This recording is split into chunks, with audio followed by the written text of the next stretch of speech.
नमस्कार, स्वागत है आप सभी का उत्तराखंड की खबरों में। मैं आपके साथ निकिता कश्यप। बुलेटिन की शुरुआत करते हैं।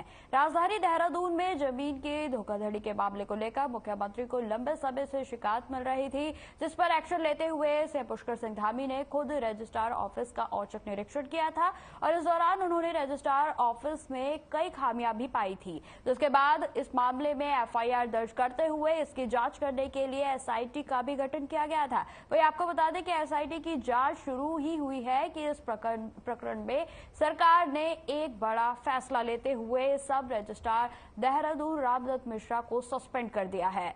सब रजिस्ट्रार के निलंबन पर मुख्यमंत्री ने कहा कि लंबे समय से शिकायतें आ रही थी कि जमीनों में धोखाधड़ी की जा रही है और यहां तक कि रजिस्ट्रार ऑफिस में कागज भी बदल दिए गए हैं। वहीं आपको बता दें कि सीएम पुष्कर सिंह धामी ने कहा कि लोग अपने खून पसीने से जमीन खरीदते हैं और अगर रजिस्ट्रार ऑफिस में ही बोलकर कि कागज बदल दिए जाते हैं तो ये बहुत ही गलत है। वहीं आपको बता दें जो निष्पक्ष जांच करेगी और इसमें जो भी दोषी होंगे उनके खिलाफ ठोस से ठोस कार्रवाई की जाएगी।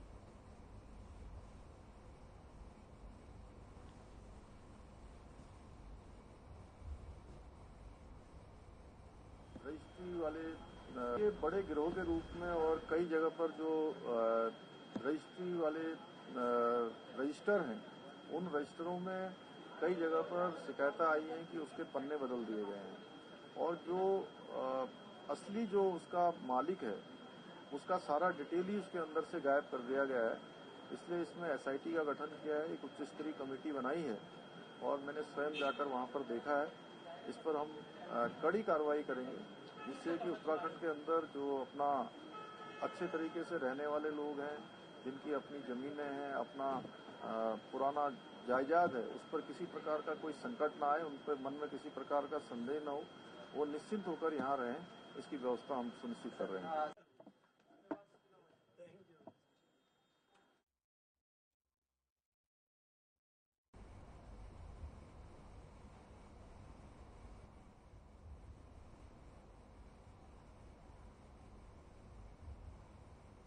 खबरों में आगे बढ़ते हैं। कांग्रेस प्रदेश अध्यक्ष करुण मेहरा के द्वारा गढ़वाल के लोगों पर की गई अशोभनीय टिप्पणी के बाद अब कांग्रेस के वरिष्ठ नेता पूर्व गढ़वाल लोकसभा से प्रत्याशी रहे मनीष खंडूरी का बयान भी सोशल मीडिया पर जमकर वायरल हो रहा है। आपको बता दें कि जिस पर बीजेपी प्रदेश प्रवक्ता वीरेंद्र बिष्ट ने अपने प्रतिक्रिया देते हुए कहा कि कांग्रेस हताशा निराशा में है, इसलिए इस तरह के बयानबाजी करके उत्तराखंड के लोगों का अपमान कर रहे हैं।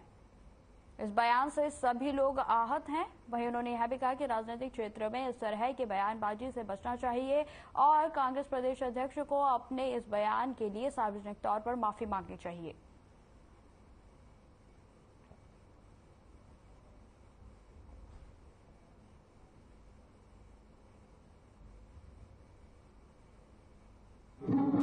के नेताओं को एक आदत सी पड़ गई है गाली गलौज करना, गलत शब्दों का प्रयोग करना, गढ़वाल के लोगों पर थूकने की बात करना, उत्तराखंडित पर थूकने की बात करना। सार्वजनिक मंचों से करण मेहरा जी जो उनके प्रदेश अध्यक्ष हैं कांग्रेस के, उनका बयान सार्वजनिक मंच से जो उनके पौड़ी लोकसभा का चुनाव लड़े हुए मनीष खंडूरी जी का बयान, ये दर्शाता है कि वो लोग उत्तराखंडित को और गढ़वाल के लोगों की वो बेइज्जती करना चाहते हैं, उनके मान सम्मान को ठेस पहुंचाना चाहते हैं और सार्वजनिक मंचों से पहुंचा रहे हैं। मुझे लगा पार्टी करने बाहर गए थे कार्यक्रम में, पंखे के साथ वाली तो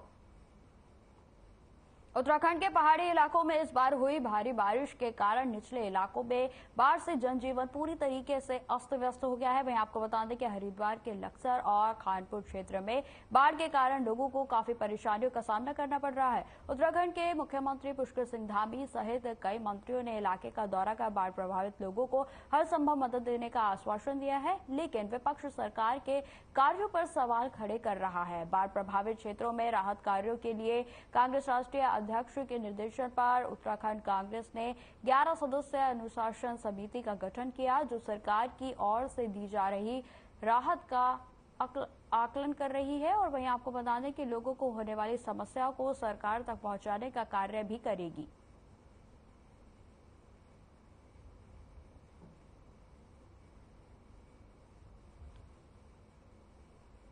जब हरिद्वार में बाढ़ की विभीषिका आई थी तो हमारे राष्ट्रीय अध्यक्ष जी ने प्रदेश अध्यक्ष जी को निर्देशित करके स्थल निरीक्षण करने के लिए भेजा था।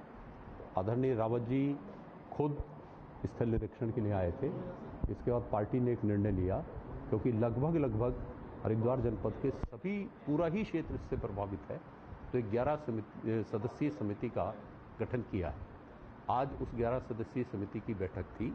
हमने इस बैठक में ये निर्णय लिया है कि क्षेत्र की विस्तृतता को देखते हुए हम 5 या 6 सब कमेटी नियत करेंगे, जो प्रभावित क्षेत्रों में जाके प्रभावित लोगों से मिलके इस बात का आकलन करेंगी कि क्या नुकसान हुआ है।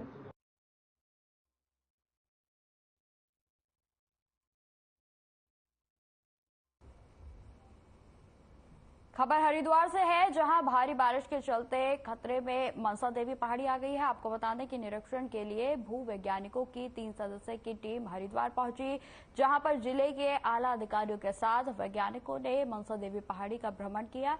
जगह जगह से दरक रही पहाड़ी का निरीक्षण किया गया। वहीं आपको बता दें कि पूरी पहाड़ी चिकनी मिट्टी से बनी हुई है। हल्की सी बारिश में ही मनसा देवी पहाड़ी से लैंडस्लाइड शुरू हो जाती है। हालांकि टीम का कहना है कि मनसा देवी पहाड़ी को फिलहाल कोई खतरा नहीं है, क्योंकि मनसा देवी मंदिर ठोस चट्टान पर स्थित है। लेकिन आने वाले समय में अगर पहाड़ी का ट्रीटमेंट नहीं किया जाता है तो आबादी वाले क्षेत्रों के लिए खतरे की घंटी साबित हो सकती है।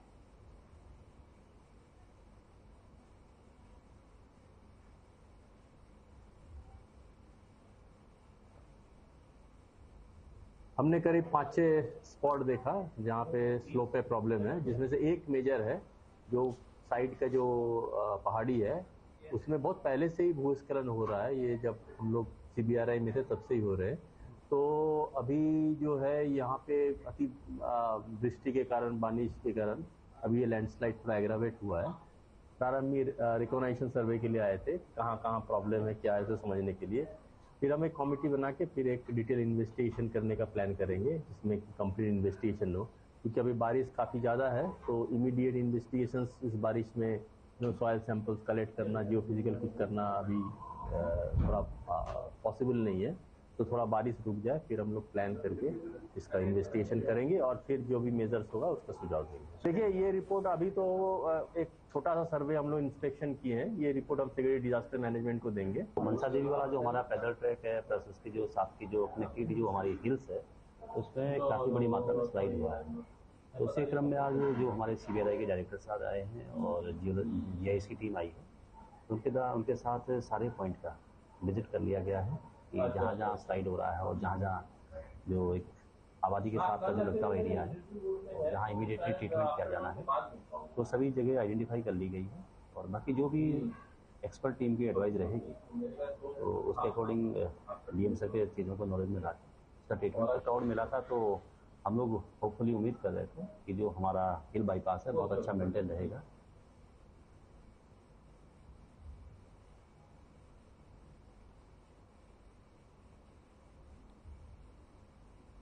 कोतवाली परिसर में आज नगर के गणमान्य व्यक्तियों के बीच मोहर्रम पर्व को लेकर एक शांति मीटिंग का आयोजन किया गया, जिसमें कि आपको बता दें कि अपर पुलिस अधीक्षक अजय सिंह, CO वंदना वर्मा, तहसीलदार यूसुफ अली मौजूद रहे। इस दौरान मीटिंग में वार्ता करते हुए ईदगाह कमेटी के सदर हसन खान ने कहा कि पूर्व की भांति इस बार भी नगर की सफाई व्यवस्था, बिजली के तारों की ऊंचाई कराया जाए और साथ ही पानी की व्यवस्था ठीक की जाए। साथ ही इसी के साथ ही विद्युत विभाग के अधिकारियों की भी अवगत करा दिया जाए कि वह तारों को ऊंचा कराने के लिए तैयार हैं, ताकि उसमें बाधा ना उत्पन्न कर सके। वहीं इसी के साथ ही मीटिंग का समापन कर दिया गया।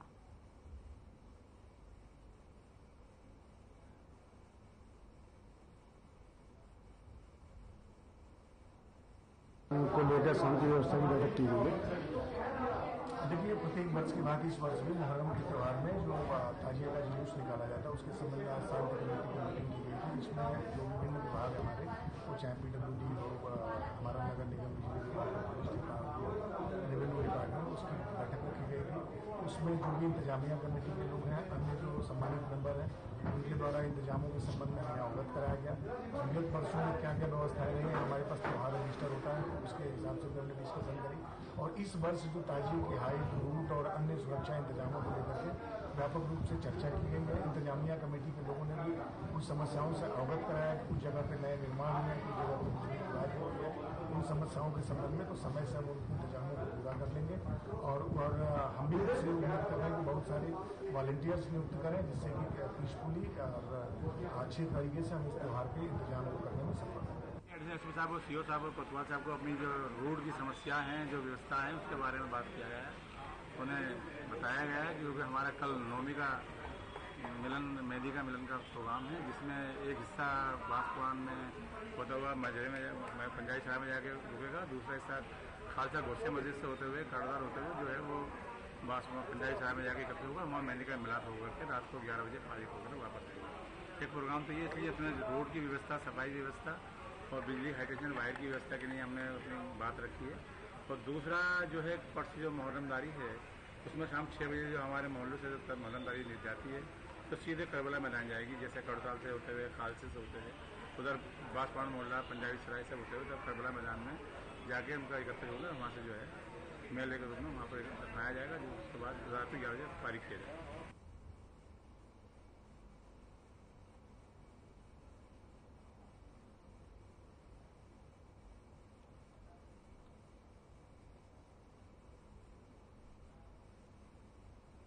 खबर देहरादून से है, जहां नेपाल के राजनेताओं का एक प्रतिनिधिमंडल उत्तराखंड पहुंचा। वहीं आपको बता दें कि उत्तराखंड की यात्रा में पहले दिन नेपाली राजनेताओं के प्रतिनिधिमंडल दल ने सीएम पुष्कर सिंह धामी से मुलाकात की और उनसे प्रदेश की योजनाओं और केंद्र सरकार के किए जा रहे कार्यों पर चर्चा की। वहीं राजधानी देहरादून में जमीनों की धोखाधड़ी के मामलों को लेकर सीएम को लंबे समय से शिकायत मिल रही थी। शिकायत के बाद सीएम के आदेश पर आज सब रजिस्ट्रार देहरादून रामदत्त मिश्रा को सस्पेंड किया गया है। वहीं आपको बता दें कि इस मामले में सीएम ने कहा कि लंबे समय से शिकायतें आ रही थी कि जमीनों में धोखाधड़ी की जा रही है। वहीं डोईवाला में भविष्य में ऐसी जो एरो सिटी बनाए जाने की बात पर भी चर्चा की गई। वहीं आपको बता दें कि सीएम धामी ने इस मामले में बात करते हुए कहा कि अगर ऐसा कोई प्रोजेक्ट बनाया जाएगा तो पहले किसानों से बात होगी।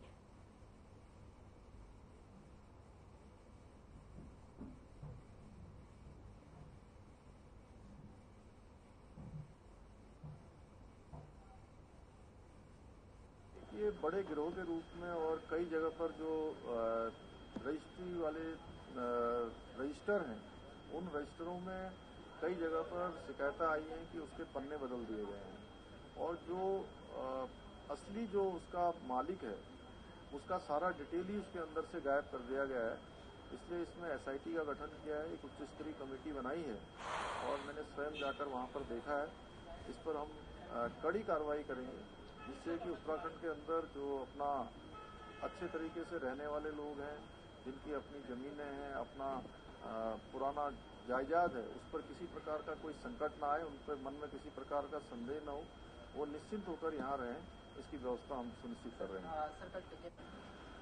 हमारे पड़ोसी और मित्र राष्ट्र नेपाल के एक दल का पूरा एक उनका प्रतिनिधिमंडल यहाँ पहुँचा है, जो अनेकों जगह पर घूमने के बाद, लोगों से मिलने के बाद उत्तराखंड आया। आज हमसे भी उन्होंने मुलाकात की है, क्योंकि नेपाल और भारत दोनों में बहुत समानताएं हैं। हमारा रहन सहन, हमारी तमाम प्रकार की धार्मिक पद्धतियां हों या अन्य पद्धतियां हों, एक समान है। और उत्तराखंड के अंदर तो बहुत बड़ा भूभाग ऐसा है जहाँ की जो भारत नेपाल सीमा जहाँ मिलती है, वहाँ पर पूजा पद्धति भी एक जैसी है, रोटी बेटी का संबंध है। तो उस नाते उनकी और हमारी जो भविष्य की चुनौतियां एक समान हैं। इधर के सालों में माननीय प्रधानमंत्री मोदी जी के नेतृत्व में भारत तेजी से आगे बढ़ा है, तो उस प्रतिनिधिमंडल का यह भी मानना है, यह भी हमसे कहना है कि कि नेपाल को भी आगे बढ़ना चाहिए। हमने कहा है कि नेपाल को आगे क्या आपको लगता है कि आज जरूरत है भारत में यूनिफॉर्म सिविल कोड लागू होना चाहिए? देखिए, इसको जब इसके लिए कमेटी बनाई थी उस दिन सबसे पहले दिन मैंने कहा था कि हम उत्तराखंड में इसको लागू करने के लिए कमेटी का गठन करेंगे। और उसके पीछे हमने देखिए इस मामले में हमने सभी से कहा है कि उत्तराखंड सरकार की तरफ से एरो सिटी जैसा अभी कोई प्रस्ताव भारत सरकार को नहीं गया है। और हम कोई भी डेवलपमेंट का काम करेंगे, कोई भी विकास का काम करेंगे तो उस क्षेत्र के जो किसान हैं जिनकी भूमि पर वो बनना है या आगे के प्रस्ताव जाने हैं, जब तक उनकी सहमति नहीं होगी हम कोई प्रस्ताव आगे बढ़ाने वाले नहीं है। मैं किसान भाइयों से कहता हूं कि उनको किसी संदेह में, किसी चिंता में आने की आवश्यकता नहीं है।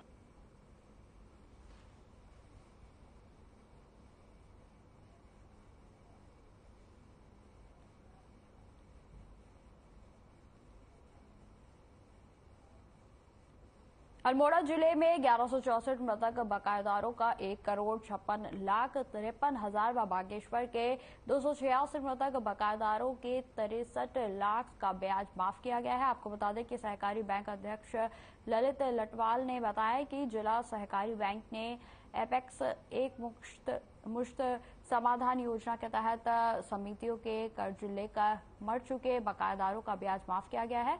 वहीं आपको बता दें कि अल्मोड़ा और बागेश्वर में 1450 मृतक बकायेदारों का 2.19 लाख रुपए का ब्याज माफ किया गया है। जिला सहकारी बैंक के अध्यक्ष ललित लटवाल ने बताया कि समितियों का सहकारी बैंक से खेती किसानी व पशुपालन के लिए कर्ज लेने वाले किसानों की मौत हो चुकी है। ऐसे में मृतक के परिजन पर कर्ज सहित ब्याज चुकाने की जिम्मेदारी आ गई थी।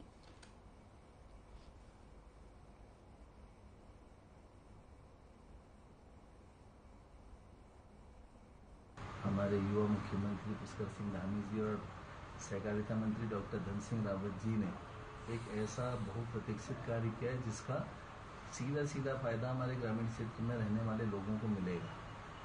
पहली बार जो किसानों ने ऋण लिया था और वो उनकी मृत्यु हो गई और उनके परिवारजन उस ऋण को अदा नहीं कर पा रहे थे, तो उनके 100% ब्याज को माफ़ करने का काम पहली बार भारतीय जनता पार्टी की सरकार ने किया है।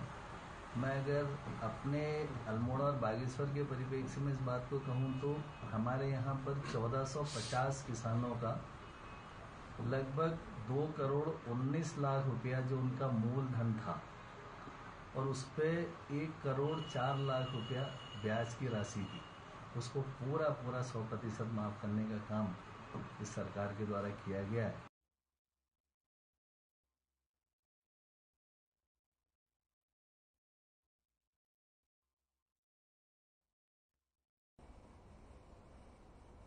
अब खबर रामनगर से है, जहां पीएनजी पीजी कॉलेज के पूर्व राष्ट्रपति डॉक्टर एपीजे अब्दुल कलाम आजाद की पुण्यतिथि पर हेल्पिंग हैंड फाउंडेशन द्वारा रक्तदान शिविर का आयोजन किया गया, जिसका शुभारंभ मुख्य अतिथि के रूप में कॉलेज के प्रधानाचार्य एमसी पांडे द्वारा किया गया। वहीं आपको बता दें कि महिला आयोग की पूर्व उपाध्यक्ष अमिता लोनी ने बताया कि यह सामाजिक कार्य बहुत कम होते हैं, जिसके लिए उन्होंने फाउंडेशन का आभार व्यक्त किया है।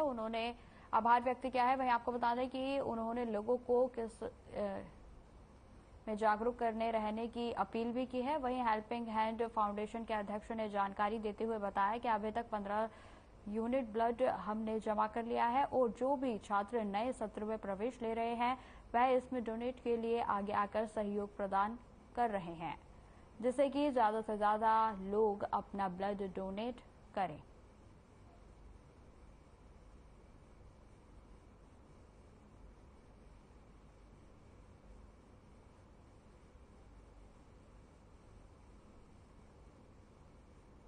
ब्लड डोनेशन का बहुत बड़ा आयोजन यहाँ पर रामनगर में हुआ है। जो हमारे हेल्पिंग हैंड के समिति के अध्यक्ष हैं परवेश भाई जी, इन्होंने यहाँ पर एक बहुत बड़ा आयोजन किया और ये बहुत बड़ा एक समाज के लिए बहुत बड़ा संदेश गया, हमारे युवाओं के लिए संदेश गया है। जो एक हेल्पिंग हैंड के द्वारा ब्लड डोनेशन किया जा रहा है यहाँ पर, ये एक हमारे लिए बहुत बड़ी ताकत है, शक्ति है। और जो ब्लड जो हमारे यहाँ से डोनेट होके बाहर लोग जिनको ज़रूरत होगी उनके लिए जाएगा, तो ये बहुत बड़ा एक सामाजिक कार्य है। मैं इनको बहुत बहुत बधाई दूँगी, धन्यवाद करूँगी। थैंक यू कहूँगी, क्योंकि ये कार्यक्रम बहुत सारे होते हैं लेकिन ब्लड डोनेशन का कार्यक्रम बहुत रेयर होता है, बहुत कम होता है। आज डॉक्टर APJ अब्दुल कलाम साहब की 8वीं बरसी के मौके पे टीम हेल्पिंग एंड फाउंडेशन ने डिग्री कॉलेज में ब्लड डोनेशन कैंप का आयोजन किया गया है, जहाँ के यहाँ के छात्र से इनका हमें काफ़ी सपोर्ट मिला है। जितने भी नए छात्र नेता अपने चुनाव की तैयारी कर रहे हैं उन सभी का हमें सहयोग मिला है। जिस तरह आप पता कर रहे हैं कि किस तरह लोग अभी तक छात्र डोनेट कर चुके हैं, तो अभी तक जैसे स्टूडेंट्स की जागरूकता को देख रहे हैं, लगभग 15 यूनिट अभी तक डोनेट हो चुका है और मात्र ये 35 मिनट का गेम है और अभी उम्मीद है कि 50 से 60 स्टूडेंट्स पहुंचने वाले हैं जल्दी, जो एक डोनेशन को एक बड़े पैमाने पर लेकर जाएंगे और एक यहाँ से एक अच्छा मैसेज देंगे आवाम को कि ताकि ब्लड डोनेट करें और 3 जिंदगी बचाने में अपना सहयोग दें।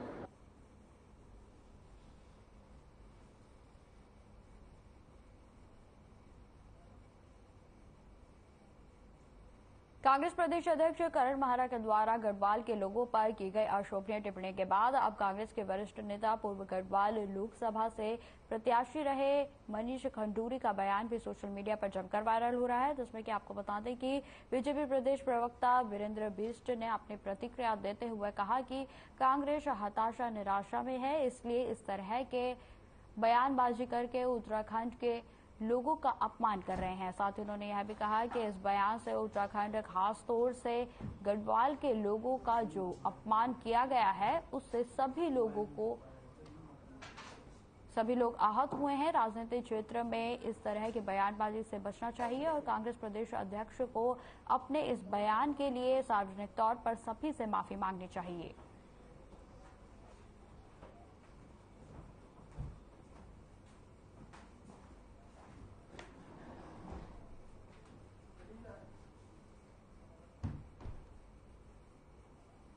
नेताओं को एक आदत सी पड़ गई है गाली गलौज करना, गलत शब्दों का प्रयोग करना, गढ़वाल के लोगों पर थूकने की बात करना, उत्तराखंडित पर थूकने की बात करना। सार्वजनिक मंचों से करण मेहरा जी जो उनके प्रदेश अध्यक्ष हैं कांग्रेस के, उनका बयान सार्वजनिक मंच से जो उनके पौड़ी लोकसभा का चुनाव लड़े हुए मनीष खंडूरी जी का बयान ये दर्शाता है कि वो लोग उत्तराखंडित को और गढ़वाल के लोगों की वो बेइज्जती करना चाहते हैं, उनके मान सम्मान को ठेस पहुंचाना चाहते हैं और सार्वजनिक मंचों से पहुंचा रहे हैं। इसे उत्तराखंड राज्य की जनता और गढ़वाल की जनता कभी माफ नहीं करने वाली।